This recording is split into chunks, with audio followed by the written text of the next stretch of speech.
Welcome to this case study, guys.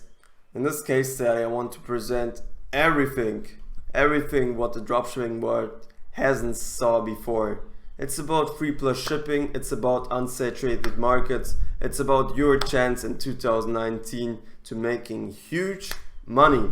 Alright, let's start with some proofs so you know what you can see, what you can learn in this case study. So that's our free plus shipping store that we run in France. So that's some little proof how much money we did. Later on I will show you some stats to that. Looks good. Had some returning customers, 25,000 orders. It's a lot. And the conversion rate is amazing. Yeah, for a free plus shipping. So I know people who don't even get 4.3% just by having a normal store, right? You see that it's a free plus shipping store because more people adding products into the basket and less are buying them. Normally you would have a statistics maximum of 20% where adding that into your basket. Depends on the product. If it's totally new, if you're like the first one, probably it's higher, but in the beginning it's lower. And yeah, all right. So that will be the structure of the case study. First I will show you how I exactly came to free plus shipping, what my strategy, what my research was. Then I'll tell you the strategy we use for our free plus shipping store. I will show you one of the product pages and also the home page, some Facebook ads, stats, and the conclusion, what you can take out of it. Alright, maybe I have to add that I did the store with a third guy. He did mostly of the work and we added a lot of our knowledge to that. So that's why we are involved in different products, different categories, different niches. We are for today we are like having a lot of stores, and some stores are going good, some don't. Sometimes you're just going, the product doesn't go any further. You made 100k and the product is just like over, so you have to move on and test something new. The market is big. The whole unsaturated market is not only like Germany or France, but it's more than that. If you are creative, you will find those unsaturated markets. But let me give you some inspiration. So, where do we start? I think we start by the Facebook strategy. So I was looking at some trends that happened in the US and nobody else tried in other unsaturated markets. So what I found out is, for example, free plus shipping.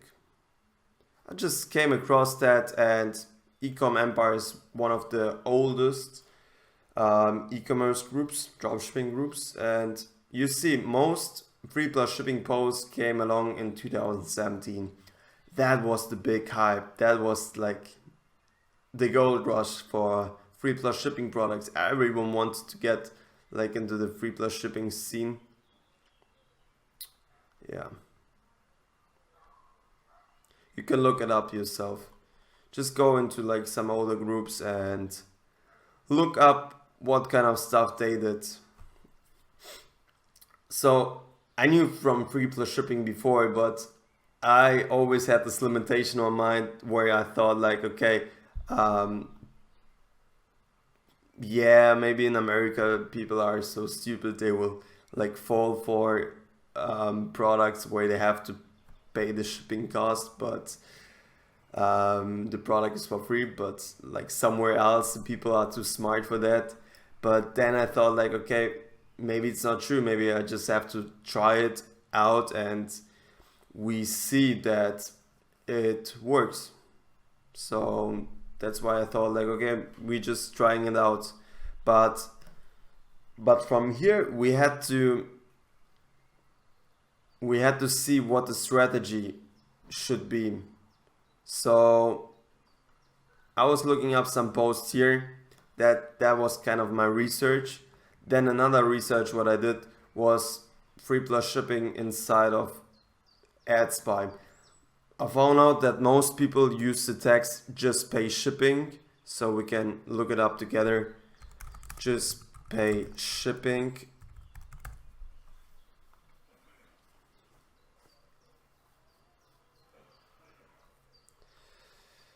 And here I've ranked everything by likes, so the most liked post will be on top.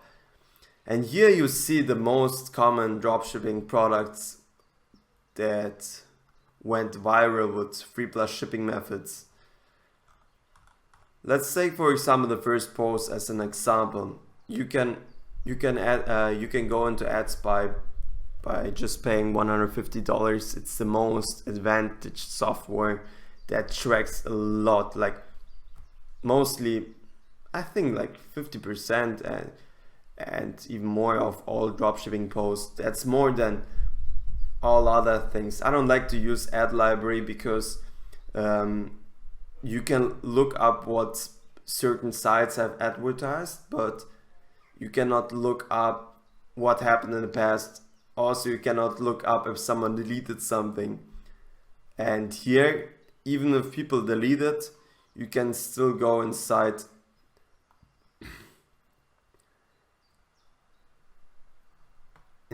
some analytics, and here you can download the video.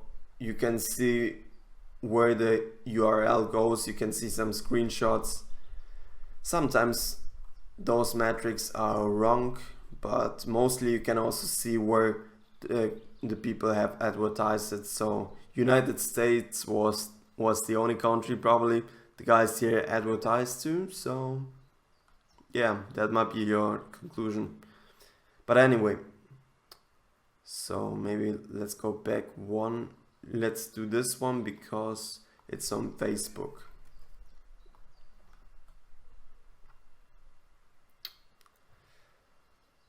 Alright, that's like the site. They are using some marketing tactics. They are limiting the maximum order number per person, so 5. So people would think like, oh my god, if the limit is at 5, I gotta get the 5 once. And yeah, because I'm such a lucky guy, you know, I'm just pay shipping.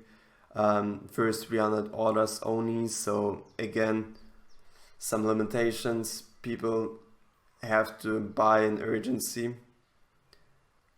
Tag someone who loved this one. You could try it 2 years ago I think, but Facebook doesn't want that you post something that says they have to engage with your posts, so you can't do that anymore.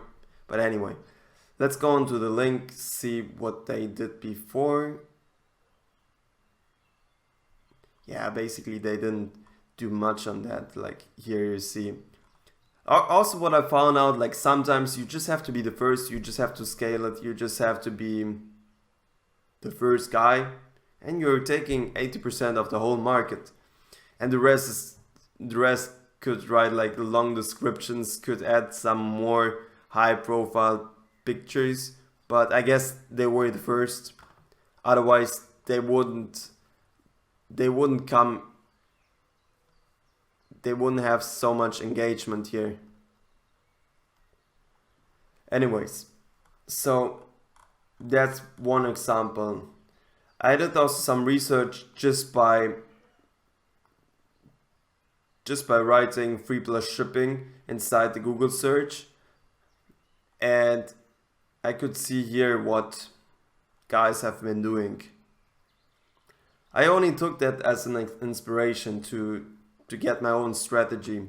I tried some things exactly like they did. I tried to think like, okay, what should work in France.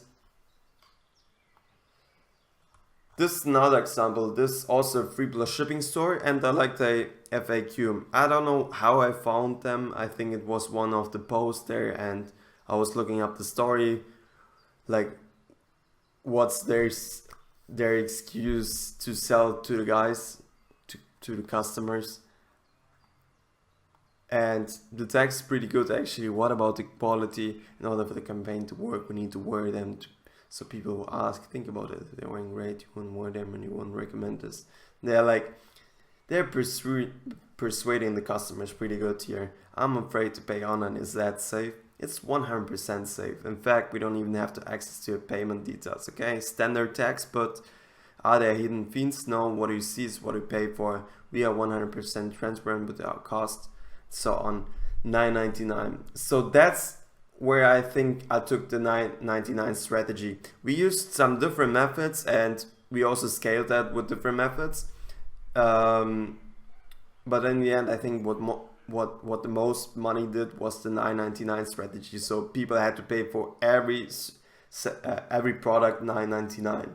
And as you saw before, the average order value was at nearly 25. So people mostly bought 2.5 products. That's a lot. I mean, if you're just sending customers to your store on a one product page, mostly you don't have returning customers. Mostly they're buying like one product. I think the normal statistic is that people buy 1.3, around that. If you have more, show me. If you have a brand, of course you will have more, but with the normal dropshipping store, it's like that. So yeah, we tried different strategies. We tried also $4.99 as a strategy, but I think $9.99 worked the best. Also, what we did, we tried more for a product, so we advertised the product itself, and there we charged the same price as the retail was. So if you would sell something for $19.99, we would just add that as shipping costs. I know a friend who do it like that, and he charged even like $29.99, but I think it works for him because he's also selling as the first guy the product into a market. It's not because of the strategy, it's more about the product, so people are engaged to buy it anyway. Anyway, I will show you the product page. So that's our site. We changed the logo and the brand name multiple times. That was like the last thing. I think here we didn't do much money in the end. I will tell you why we changed it many times. But yeah, the products are the same. So let's take this product for example. As you can see on the product page, it's nothing spectacular.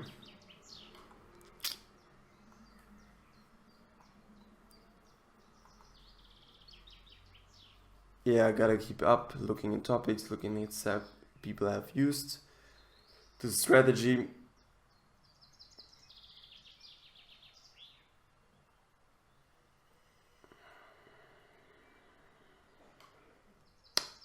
Forgot to say, of course, if you have found something, build an SOP, standard operation process, so you can test a lot of products, translate a lot of products, and then scale. The product page, keep it simple and stupid. Keep it simple, stupid. That's how the Americans say.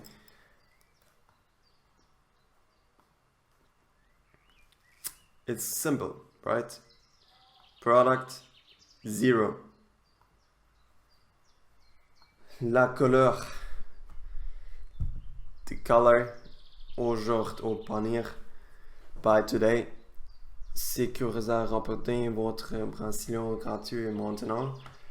It says basically that you can get your stuff for free. Maintenant free. Now. Buy this one, you only have to pay $9.99. En raison de la vente et demande de la vente pour please wait 2 to 4 weeks. You should always mention like how much time people have to wait for the product, but 2 to 4 weeks seems pretty legit for most people. It depends on the excuse. Like we thought we would take, for example, the excuse with we are running, no, we are clearing our stock, so we are giving the products for free. That's a good excuse. The other story that the other store have used another strategy. It depends on your strategy, and it depends if people have saw that before or not. I think in France it works so good because people didn't saw it before. Bourgeois, Comté, Portrait. Yeah, some details to it, and aujourd'hui get it today and free. Nothing special, really. And the other products were the same. Was really nothing special. That's, you know.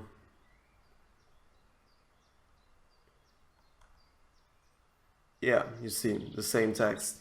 So in converted like that, it depends more on the product. People will scroll the page, they will see some products they like, and yeah, that's the advantage. So what we did was basically that we advertised the whole page as it is. So people could choose which product they want. Yeah, some people bought this light here, some people bought the ring. It depends on the needs. If we would only advertise one product, people would only go on this one product page and buy that, and afterwards we could upscale that. We didn't do it. Maybe we lost some money, but I think we should always focus with the Pareto principle on the 80%. That's how you make the most money, right? All right. That's the product page. Do I have to say something else to the product page? You saw we have a big green button, so people know exactly where to go. In the recent stores and also on the mobile page, we put it as a sticky add to cart button. So if people scroll down, the sticky add to cart button will always stay at the ground. So people will always get reminded, okay, I'm not here to just read, I'm here to buy. I have to buy immediately. I need to get it. And I translate everything with DeepL. DeepL is the best translator currently on the market for certain languages. That's the languages they are using currently. Polish and Russian is new. Before they had those 4 main languages. As an example, if you do research, you can also do research by taking, for example, the just pay shipping, all right? And now you have the text on French. You can take that, copy that, and then write it on Facebook to search. Or you can do it with AdSpy. Or you can waste 2 years to learn French to sell there. It's your decision. Anyway, the best translator. Sometimes I get asked, like, what do I do if I want to translate the things into Hebrew, Arabic, Chinese? Use Google Translator. They're getting better. They switched some years ago to IE, so they're getting better over time. But DeepL has 100% better information today. I don't know how long they will keep up the good position, but they were the first who did that, and most people use that. And also, I think, like, if other dropshippers are using the same formulation as you and you're going to the site, I'm promoting pretty heavily DeepL, even if I'm not affiliated with them. You will get the same you will get better translation because dropshipping texts are the same. They will learn, and DeepL will get better. So, product page, yeah, easy. Facebook ads. So we come now to some problems. Our ad account had some bad customer review. I guess it happens when people have to wait too long for the product or didn't read the description and then complain on Facebook. That was the time when when the customer reviews rolled out in Europe and I think in the rest of the world, people could say how satisfied they were after they bought a new store, and people would get bad customer reviews. If you would get a lower customer review under 1, you will get some punishment. If it would be under 0.5, the page would be striked and you couldn't advertise anymore. So we incurred this problem. So we had to switch domain, we had to switch the logo and so on, and then it worked pretty good again. But here we had some problems, and what we did, we had some problems because Facebook didn't publish our ads anymore, or the ads were getting more expensive. But we thought like it was getting more expensive because we did something against their policy. We would always get this red flag, and we deleted all our ads from this particular ad manager. And then we thought like it would work again. You know, it's hard. You cannot just switch ad accounts anymore. You have to like put some money inside and then let it verify and so on. So we were a bit lazy and we thought like, okay, it will work again, but it didn't work pretty good again. And then we got striped, and then we couldn't advertise with that ad manager anyway. So I cannot show you now the Facebook ads, but they are not interesting. I don't know, like people always think like the magic always lies in the Facebook ads. I hope you learn from me and really understand it from the unconscious mind that the most important thing that you have to test are products.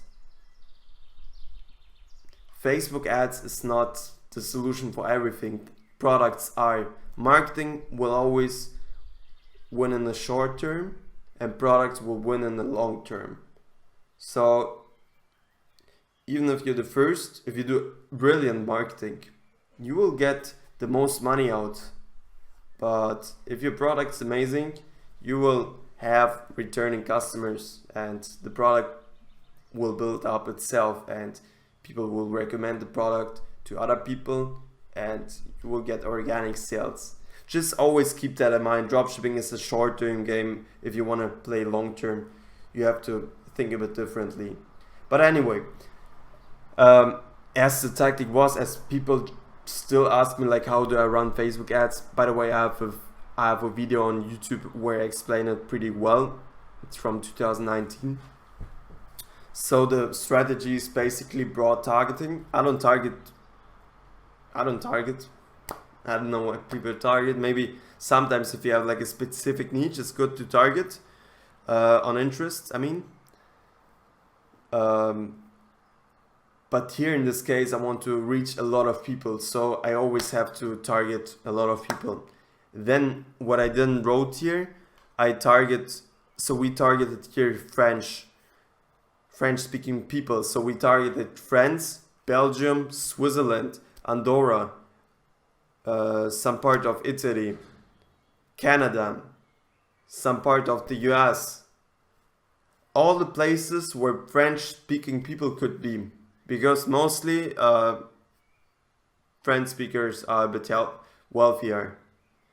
Just don't target the whole world, because then you will target also like the French-speaking African or South American countries, and Facebook will think, okay, they are clicking there, maybe we have to spend more money there. Also what we did, I think we excluded America, the US afterwards, because Facebook always thinks that they have to target the US first. So I just excluded them because I guess Facebook was not smart enough for that, to do it on their own. So yeah, the most money came really from France, Belgium, Switzerland, Canada. I think even France was only 60%, 70%, and the rest was 40%. So always target the whole French nation And we also have stores in Spanish, and we don't target only like Spain. We target also Mexico, we target Andorra, Dominican Republic, Uruguay, Colombia, Chile, Argentina, the more wealthier countries. I guess we separated them by GDP per capita, and everything what was above 50,000 is pretty rich. You can compare the not so rich Latin American countries, and then you will see even Mexico is pretty rich compared to other Latin American countries. Okay, anyway, back to the topic. Yeah, nothing special. We tested 3 different creatives because we had to. Like, we couldn't take the video and just translate it. We had to test different videos because we didn't saw anyone else who was advertising the whole page. I think there were some people who did that already in America, but we didn't find them, so we had to think of our own. So what we did just yeah, I don't know. Just did 3 different videos, 3 different creators on that. Sometimes with some more text, sometimes with less text. I think we always get red flag because we also use too much text in the video, too much descriptions. Yeah, we learn from our mistakes, so now we will use less text, also smaller. But anyway, one of them has worked pretty good. When we scaled, we used 5 ad sets. How do I mean that? So we test with 1 ad set, and then if it works good, we separate the budget on 5 ad sets, not ads, I mean ad sets, and then we scale it as much as it goes. Also important, retargeting on link clicks, and people who have watched 95% of your video, always retarget on them, separate it, because mostly both work pretty good, and you're losing a lot of money if you don't do it. By the way, maybe I will show that in my next video on unsaturated market strategy. Maybe I'll show there again some more insights into the Facebook ads, because I think for you guys it's still a huge topic. It's still a lot of magic behind it. So yeah, comment in the YouTube video if you want to see some insights from Facebook ads. But yeah, that's it. That's it for the part. Nothing special.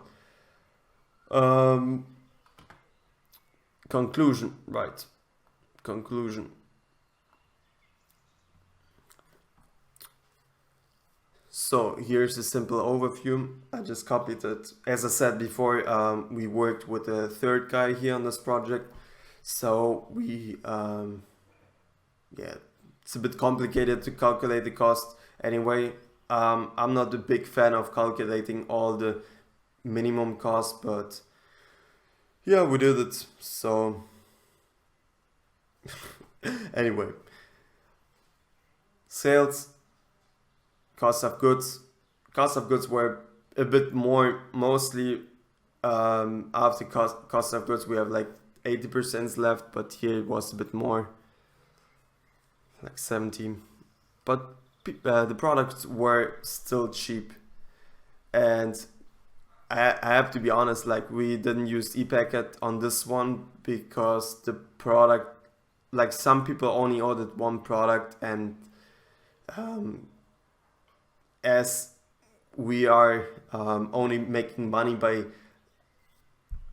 charging people the shipping cost, we had to reduce also the product cost itself. So then we only had to pay like $1, $2 for 1 product of them. We also selected all products when we put them on our shop on the lowest costs possible, so people wouldn't go into our shop and would only buy the products that would cost us $10 or more, because it would be not rentable for us. Returns 20,000, net sales Facebook ads 180,000. So we had pretty good return on investment on the Facebook ads. Fees for all the apps programs we are using We calculated everything what we used in this time. It's hard to separate businesses expenses here, but as I said before, I don't mind to miscalculate it a bit here. I think, as I said before, as I will say 1,000 more times, it focus on the 80%, make some money, and if you get like 1 million, you won't mind if one person will get $1,000 more or less. But if you're only making 10,000, of course you will struggle with that because it's a lot of money to you. I think if the wealthier you get, the more generous you will get, and if you weren't generous before, you probably wouldn't become it with the money. You will get a bit better, but yeah, it's not the other way around. You won't get greedier if you have more money. Maybe the percentages that you give away will be less, but still, like if you have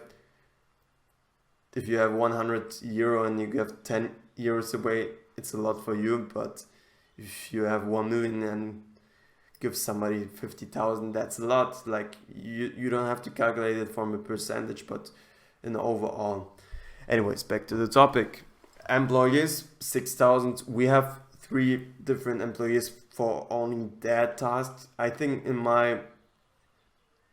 so all employees I pay for or can say something are 10 in the end. But I think like for the process of making money are 3 the most important ones. One is translating everything, is ordering everything, making everything in order, and trying out split testing different prices. The other one is tasting the Facebook ads, and the last one is translating the video. I have more like customer support. 2 are sitting in China and doing all the orders for us. We don't have an agent anymore. We have like a worker, 2 workers, and then of course you have to have other guys who are helping with this, out with that, and also for my other businesses I use them also. Like if you have cheap workers, you don't want to pay them by hour, you want to give them a fixed salary so they can be always sure that even if they didn't get work from you, they will still get paid. That's what I found out. That's what I want to give you as a tool. If they work more, like a video editor, if you pay them more, I would go by hours. But if you have a low cost worker, always pay fixed salary. So I didn't calculate all here, but anyway, yeah, that was the profit of this store. We tried the store also in Germany, in Spain. Yeah, I think those 2 areas. In Germany it didn't work. In Spain it also didn't work because people put the stuff into the cart but didn't bought it. And in Germany I spoke with some guys and they told me that some other German guys did this kind of model before me. So that's why it didn't work out, I guess. I was looking it up and I found there are stores and yeah, some people did it before me there. And I guess in France I was the first one who did that. So that's why we could make some good money there.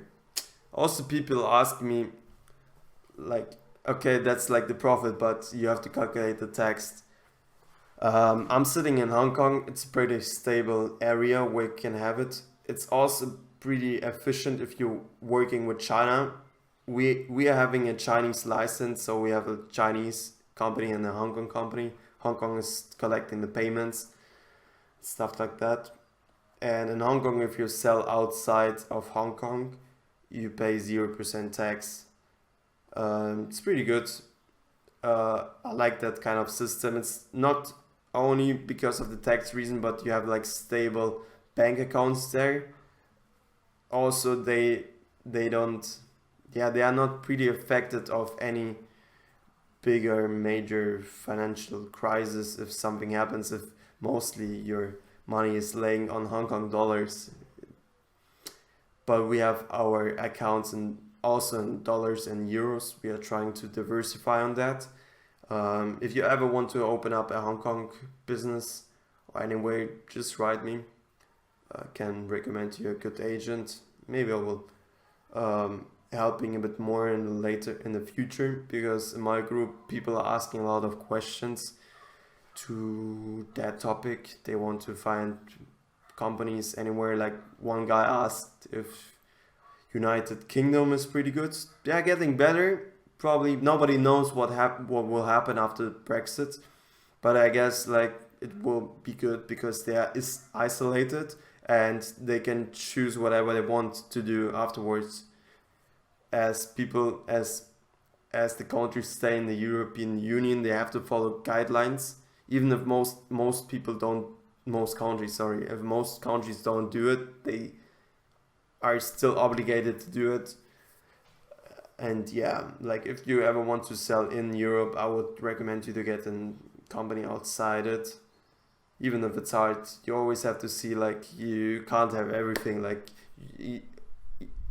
either you pay like 0% tax, or you have like stable bank accounts, or you have like the business setup where you live. It really depends on a lot of things, but I think later I will publish more topics on that, because I always see that most dropshippers are not honest and not open about taxes. They always say like, you can just ask your tax advisor, and then they go to their tax advisor and then they say like, oh my god, that topic is too complicated. My tax advisor doesn't know shit about e-commerce.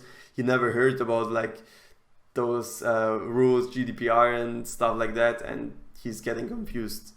At this point, maybe I have to say to you that you should join my group on Facebook, because I'm answered those kind of questions a lot before, and that will give you some perspective on where to go, where to see. If you're expecting more infos, of course you have to pay. Like if you want to be ahead of the game, you always have to invest. You always have to find a way how you can get the infos before everyone else is doing that before you. In Hong Kong, for example, I know the guy. All my guys are also sitting in Hong Kong. We are like helping each other. We are saying like how we should do it. Hong Kong is also not the least regulated country. It's not like that. We still have to give the whole bookkeeping there, and they want to see a lot of stuff.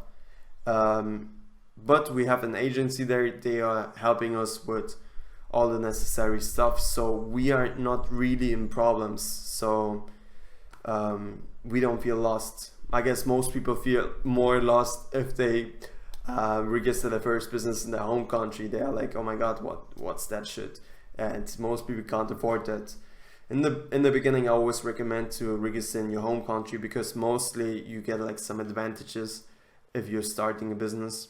If you don't, you can complain, but in the beginning you always get some advantages. So yeah, make some money first, and afterwards you can set up your business somewhere where it's better for you. We are having a Chinese business. We are buying stuff from China, so in my opinion, Hong Kong and a Chinese company were the best combination for both. It has also more advantages, but I guess I'm talking too much on that topic now. Follow me on Instagram. It's not only of money making, but it's about living your life. And if you just forget to live your life and travel the world, having some epic experiences. Here I was, for example, in the Digital Nomad Summit in Chiang Mai, Thailand. I'm sharing also some insights of some shops, if some shops are going pretty good. I don't want to share everything on Facebook. It's too hard to write a case study and everything. Yeah, anyway, follow me on the Instagram. Don't forget it. You have to do it now, otherwise you will forget it. You will get the link in the description down below. And last words to the conclusion.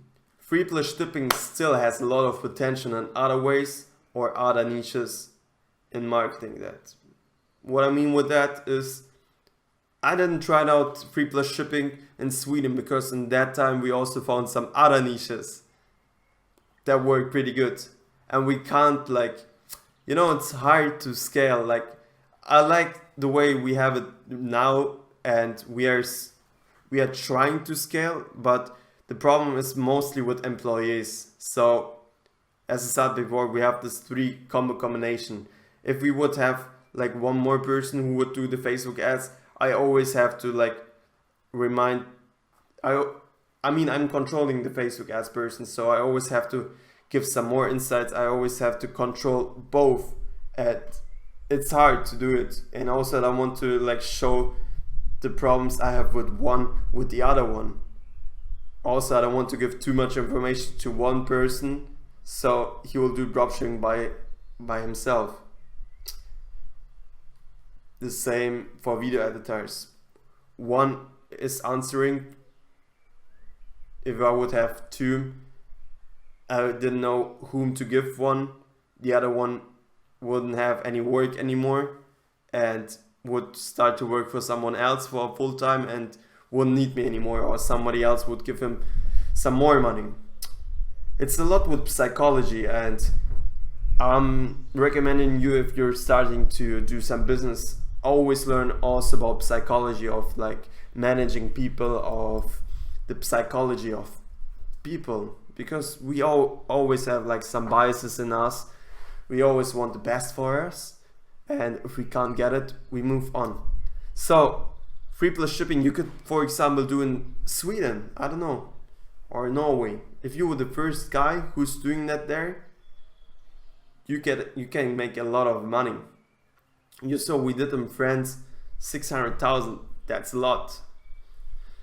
Less than a half year, just by running the ads. We also didn't look many times. We did a lot of split testing in the first, but then we just kept running. The third tip is, if it looks appealing to you, it's probably also for your customer. So